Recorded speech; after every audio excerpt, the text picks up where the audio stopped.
Welcome to Women's Sports Weekly, where women's sports happen every day, but we talk about it once a week. I'm Danielle. And I'm Carolyn. Women's Sports Weekly is a podcast where we discuss the latest news, explore interesting stories, and share our love for women's sports.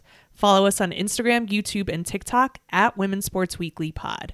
Follow us and rate us on Spotify and Apple Podcasts. Send us an email at womensportsweeklypod@gmail.com, and we may feature your email on our Listener Experience Zone, aka the Les. You have your new shirt on today. I do. You got to go over to YouTube or the Spotify, but I have my Heated Rivalry t-shirt on. It's very cute. I don't think I'm ever taking it off. Yeah, you probably won't.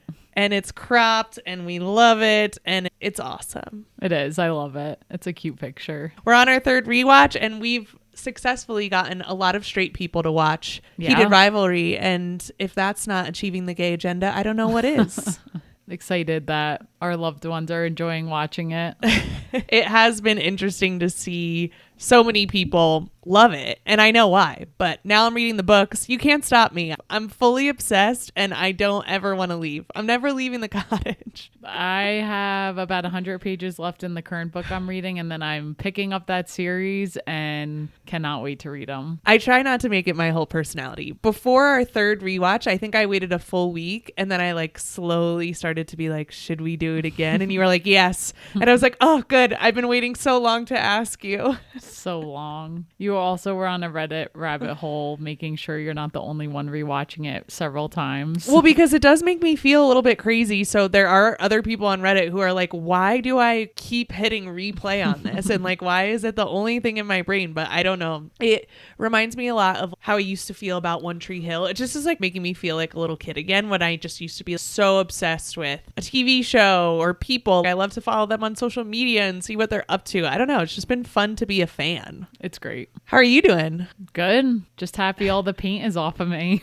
We need to give everyone an update because I feel like we have some new listeners too. So Danielle and I are married. We need to make that clear because people on the internet think that we're sisters. We are not. We are married. And we bought a house a few years ago here in Denver. And it's a very old house. It was built in 1900. And we are finishing our unfinished basement by ourselves. Well, not completely by ourselves. We've had an electrician come in. We've had a plumber come in. Correct. There's certain things we know our limits. And I finally caved, and we are having someone else do the drywall because, yes. And I'm very okay with that because I think it would be way too big of a task for us. And that might be our breaking point if we tried to do drywall together. So yes. You know what? We're going to let someone else run with that. But we framed the whole thing ourselves. Did a lot of demo. Took down the entire ceiling that was disgusting. Some self-leveling concrete, which, not the best, but we did it.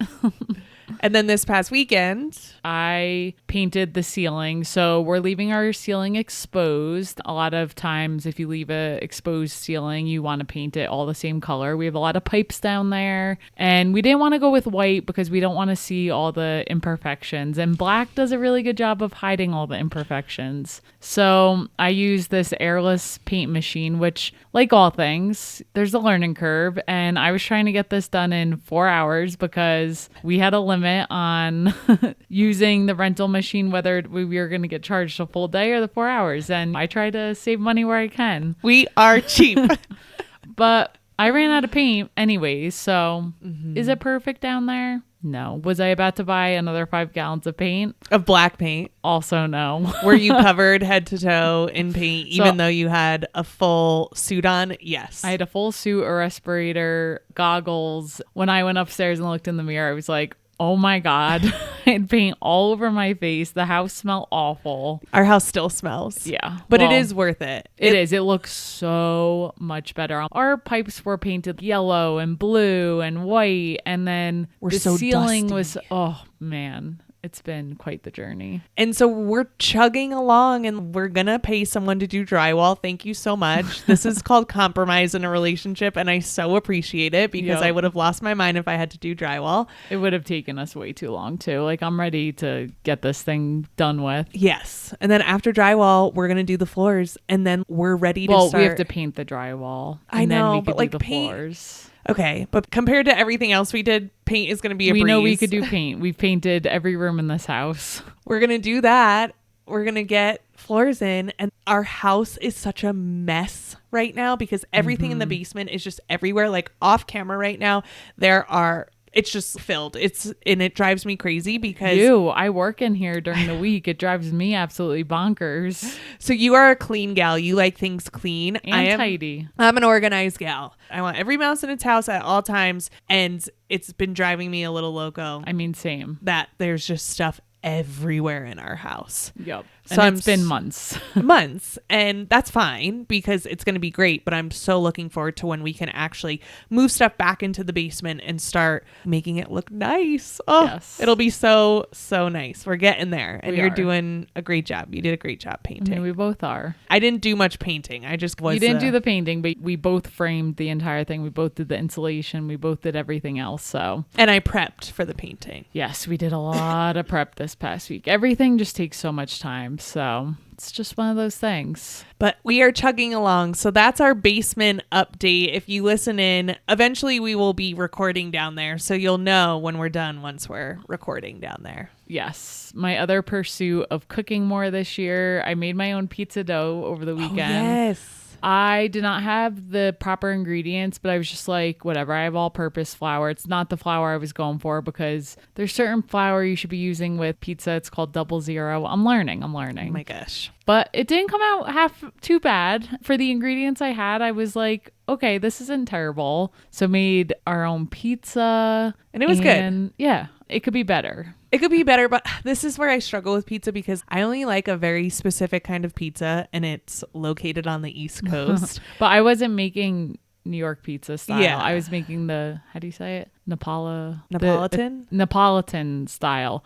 But it wasn't that because we don't have a pizza oven. Yeah. I'm already looking at unis on the web. They're more expensive than I can pay right now, considering all the money we're dumping into our basement. But by this summer, I will have one. Oh, okay. Noted. The ingredients are good, right? It's flour, cheese. What else is in it? And pepperoni. Sauce, pepperoni, all those things I like. So no matter what, I'm going to like it. But when you ask for my feedback, I'm like, well, I don't know. It's not New Jersey, New York pizza. So it was just okay. I gave my own feedback. It was okay. This week, I don't think I told you yet, but I'm going to have to keep something alive. Alive? Going to make my own self-starter sourdough. What's it called? Yeast? Starter? Sourdough starter. I was looking up how to make my own, so I got some things to do that. I thought you had to get that off someone who already had one going. That's the easier way to do it, but I don't know who has it. We live in Denver. Somebody has it. Someone does. I could definitely put a little thing in my Slack channel for yoga, and I'm sure we would get some sourdough starter. But I can also do it, so I'm going to try. I'll give an update next week. You have to feed it every day. It's so interesting. Does it have a mouth? I don't know. I guess we'll find out.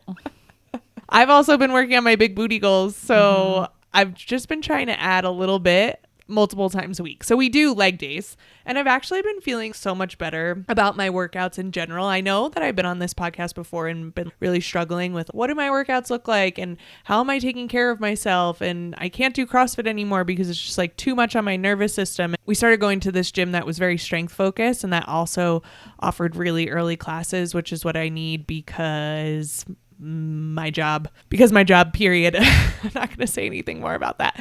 Things have just been going better and I've been feeling better. And also, I'm going to plug this right now, and I know it sounds crazy, but ever since I started taking creatine, I feel so much better in my body. Creatine, when I was younger, was sold as something that dudes did to bulk up and was just sold this false idea of what creatine actually does. Yep. As most things are when we're talking about women in athletics, because there's no studies. They just tell us these false things.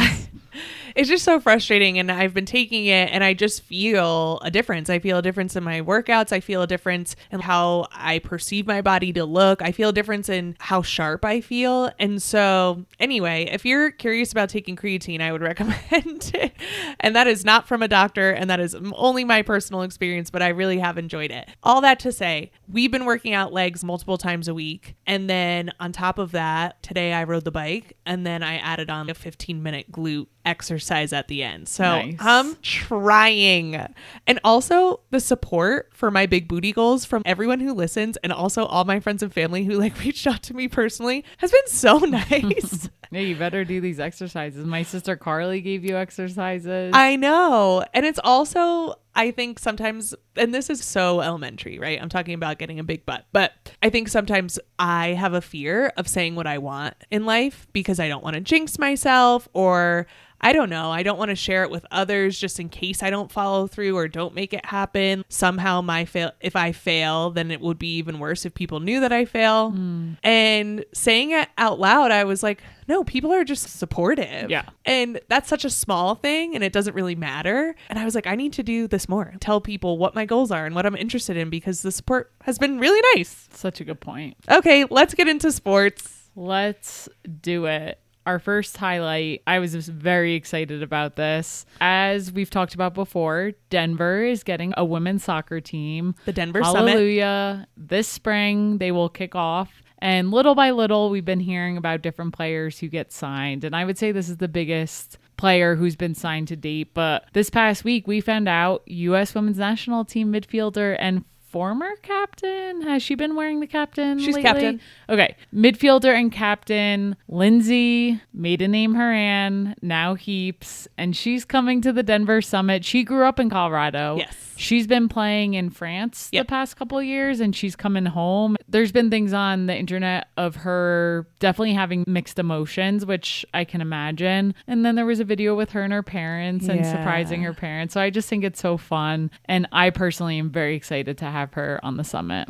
It's such a great ad, and I think it's great for her that she has the opportunity to come home. She's been playing in France since 2022, and her season with them actually doesn't finish up until June. So she's going to come in late into That stinks. Yeah, into the Denver Summit season, which starts in March. But the NWSL is right around the corner, and the NWSL announced the schedules for all the teams. The home opener for the Denver Summit will be against the Washington Spirit at Empower Field on March 28th. Denver is buzzing over this news. Oh, especially our run club. So we have several friends who used to live in Washington, D.C., and then they moved out here within the probably year. When they found out about this game, our friend Emma was like, this is my Super Bowl. So excited. We also like the Spirit, like Trinity Rodman's on the Spirit. So Bethune, Hal Hirschfeld. Yeah. So it's going to be a lot of fun to see that game at Empower Field. Mile High Stadium. It's going to be awesome. And I just love the amount of support that this Denver Summit team is getting. You can feel it in the air. When we do go to Run Club, when we do go to the 99ers, everyone talks about their season tickets to the Summit. And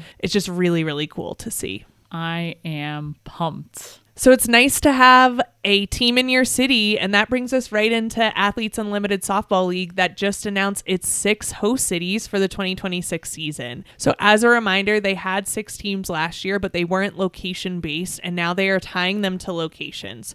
So the teams will be the Chicago Bandits, the Carolina Blaze, their home field will be in Durham, the Oklahoma City Spark, the Portland Cascade, the Texas Volts, and the Utah Talons. We might have to try to get out to a Utah Talons game. That could be fun. Yeah, we are Salt going Lake. to Salt Lake. I wonder if they play when we're there. I don't think so. Okay. Too early in the I think it might be season. too early, but we're looking at you, Utah Talons. I might want to go to Portland. I've never been there. And we've been to Salt Lake City quite a few times now, and we're already going. Maybe we could hike up to Oregon. Okay, I like it. Where are we already going? Salt Lake City. Oh, we're already going to Salt Lake And we've City. already been quite a few times. So I don't know if I want to put another... Don't get me wrong. Utah's great, but let's go to Portland. I thought you said we were already going to Portland. I was like, No. we are? Surprise. Would love that. All right, let's get into our next highlight, which is NCAA women's basketball, the Iowa State versus CU Boulder game, which we went to this past week. Yes. While this was a week ago, we still want to talk about it because every year we try to go to a few CU Boulder women's basketball games, and this was our first one of the season. And we were obviously super pumped to see Audie Crooks and Iowa State play. And CU Boulder, man, they really pulled this one out. Iowa State's been on a bit of a losing streak, which which stinks for them, but I was very happy to see CU Boulder win this game. They won 68-62. This was the fourth loss in a row for Iowa State.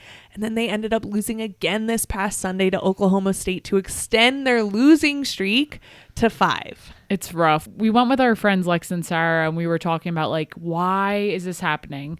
One, Addie Brown, who's a huge contributor to Iowa State, one of their best players, has been out, so that's a tough one. Last year, her sophomore season, she was averaging 15.2 points per game, 7.7 rebounds, and 5.4 assists. So that's a big loss for them. Yeah, absolutely. It sucks seeing any player on the bench due to injury, especially top players. So that's one reason. And then our friends Lex and Sarah wrote, like, you know, some teams start their season with not great teams and they're playing all these games and just winning. So then I was listening to Sue and Megan's A Touch More podcast and Rebecca Lobo was on, and Rebecca Lobo was saying the same thing. She was like, a lot of teams cushion the front end of their season with not so great teams. They go on all these wins, but then they end up losing when the talent gets better. And she was saying for some teams it works to get your team confidence built up and things like that, but sometimes that's not always the good way to go. So I just thought that was interesting. What would your tactic be as a coach? Because I understand it, right? You want them to be confident. You don't want them going into like these crazy games right from the jump. And also, I think if you win those crazy hard games right from the jump, that's a confidence boost. Yeah. For me personally, I think maybe the first 2 games, it's like, okay, let's get some easy ones in just to see what we're working with, work on our offense, work on different defensive looks. But then by game 3 or 4, I'm like, you need to get some good games on the calendar, because when conference play comes, you don't want to just be like, these are your first hard games and you're just shocked by the talent. And if you want to make a run in the NCAA tournament, strength of schedule is huge. So that's a great point. I guess these coaches look at it both ways. Great, strength of schedule is big, but if we're losing, that's not good. But at the same time, if you're losing in conference, that's not good either. So that would be my take. Yeah, I think that's a good point. But hey, I'm not a coach for a reason, so we're just here talking about it. You were a coach. So let's get into this game a little bit more. CU headed into the half down by 4, but came back in the third quarter and tied it up 42-42. In the fourth quarter, Colorado went off with 26 points. This was Colorado's first win over a ranked opponent since last season, when they beat, at the time, number 10 Kansas State. In this game, CU had more rebounds, more bench points, more points off turnovers, and more points in the paint than the Cyclones. And this game was back and forth, but CU is just a fun, spunky team to watch. They're like streaky, but in a cool way. It just reminded me how nice it is to have a home team to go and root for, even if they're not a top 25 team, because they can beat top 25 teams. Yeah, it's so true. And in years past, they were top 25 teams. They've lost a lot of people in the past couple of years, but they have a good coach. I think J.R. Payne does a great job with them. They're scrappy, like you mentioned, and they're not that big, which is even more impressive, because when you're looking at these players up against Audie Crooks, you're like, no one's really big enough to guard her. Like, they don't have any big down low players, but they made it work. And they were hitting threes, and I really like the way they played. For sure.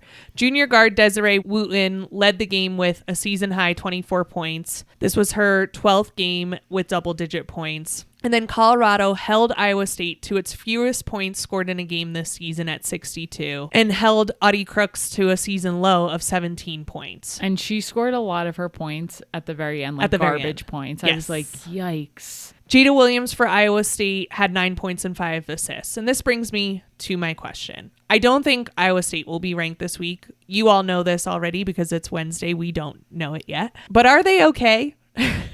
I mean, I'd be distraught if I was either a coach or player on that team right now. They lost 5 games in a row now. They play Cincinnati tonight on Wednesday, and they've already lost to Cincinnati as part of their losing streak. As you mentioned, they don't have Addie Brown, and people aren't going to like this, but when I saw Audie Crooks play, she did not look good against Colorado. I don't know if it was a bad game. I don't know if it was altitude. It did not look good. Yeah, she had a rough game that night. The team, Iowa State, made 11 threes. So, like, the other part of the team was trying to do their part, and it just stinks. It stinks to see a team struggle. They're going to fall out of the rankings, and that's rough. That's rough. It is, but I definitely want to go to another CU Boulder game. The crowd was pretty good. Not as packed as past games we've been to when they were ranked, but they had the student section, they had the band there, and I think a lot of people in the stands go to games as regulars. The crowd is very mixed between older and younger people, and I just love that. Yeah, they had a small but mighty student section. I think they did a really good job of being like the sixth man during foul shots. They have a nice atmosphere there. And again, if you live somewhere, it doesn't need to be near CU, but if you live somewhere with a Division I team, or not even a Division I team, go out and support that team, because it's very cool. It's very cool to be in that environment, especially when they're well coached, especially when they have spunky players like CU does. We looked at each other and we were like, we need to come back here. Yeah. And Audie Crooks has said in interviews for Iowa State, you don't need to be a monster in January, you need to be a monster in March. But you also can't lose this many games in a row. Yeah. So that's very true. I hope they pull it together. Yes, me too. All right, with that, let's get into some updates for the week, starting with Run Club. We have Run Club every Thursday at the 99ers Sports Bar here in Denver at 6 p.m. Each week, we gather at 6, run 3 miles, come back to the bar, and have a good time with beers, friends, good combos, and a lot of laughter. So you should join us. Each week we have a secret word, and if you share the secret word with the bartenders after the run, you will get 50% off your first draft. The word this week is buffs for CU Boulder. Not butts. Go Buffs. But you could say butts too. Or you could say SCO Buffs, Buffs, as long as you say buffs, not butts. Awesome. We also need to take this time to ask you to please rate and subscribe to our podcast. We love this podcast. We love that you listen, and we want to continue to do this. So please rate and subscribe, give us a positive review, and share the podcast with someone you love. Thank you to everyone who has rated the podcast so far. If you send us a screenshot of your 5-star rating, we will send you a Women's Sports Weekly sticker in the mail. For our deep dive today, we are going to talk about the PWHL, and namely the Montreal Victoire versus the New York Sirens match that happened this past Sunday. Is it a match? Is it a game? I usually say hockey games. Hockey game. Okay. I feel like it might be even called something else. Hockey something. Okay, never mind. This game was part of the Takeover Tour. It was held in Washington, D.C., and there were 17,228 people there. It beat the single game record for a U.S. women's professional game. Okay, knowing this, Denver better show out next week, and we got to beat this record. I was thinking the same thing. I was like, if Denver doesn't show up and beat this record, I'm going to be so mad, because, come on. DC, we can do better than DC. Yeah, let's go.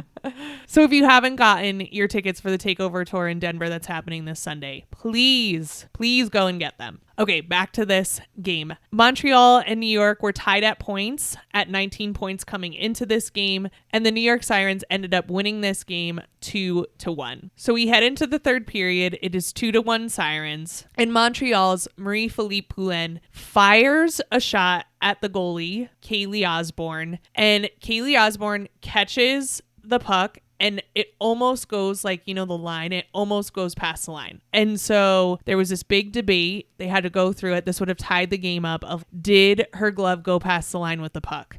It was very hard to tell from the front shot. It looked like her hand went all the way back. And this was because Poulin just ripped it. It was such a hard shot. But from the up above, you couldn't tell where the puck was or how much of it went back. And it was crazy. But they ended up saying that goal did not count. Damn. I know. It stunk. So it stayed 2-1. Both of these players, Marie-Philippe Poulin, who plays for the Montreal Victoire, and then Kaylee Osborne, who plays for the Sirens, play on the Canadian national team. And I'm just like, the Olympics are going to be so wild between this USA and Canada team. So we continue on into the third period. And then at the end of the game, with 20 seconds left, Montreal gets the puck and they're going down the ice and time is just running down. They start shooting it. The puck is in front of the goal. There's just bodies everywhere. They just keep trying to get it in.